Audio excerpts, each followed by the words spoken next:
वालेकुम सर दाना बनाने दुकाना तो लैके ना दाना दूना तो ये फिर इतने बना बनू के वेच के अपने बच्चों की रोटी कमाई की कचरा होंगे दुकाना तो हूँ ही हान के रख लेंगे तो फिर मुल दे देंगे सानू बस फिर उन्होंने को कट्ठा कुट्ठा करके ले आते फिर असं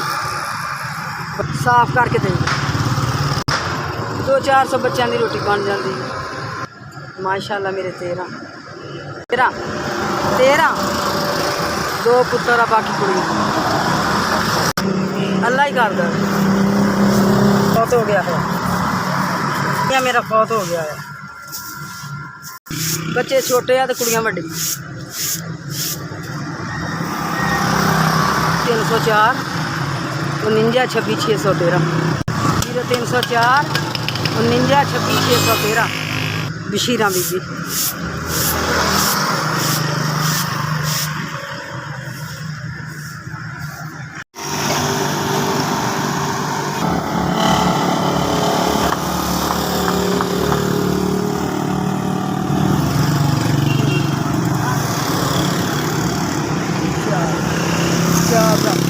जिन्होंने लोगों ने मेरी मदद की है अल्लाह पाक उन्होंने जिंदगी तंदुरुस्ती देवे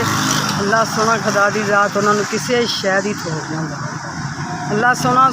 रही दुनिया तक जीन तो किसी शह की उन्होंने परेशानी ना हो अल्लाह पाक उन्होंने मेरी मदद की 4000 रुपया नहीं दिता मेरिया धियाँ ना 11 तो मियाँ मेरा फौत हो गया तो जिन्होंने मेरी मदद की है ना अल्लाह पाक उन्होंने मदद करे अल्लाह SVS अल्लाह तुहाडा भला अल्लाह तुहाडी खैर करे।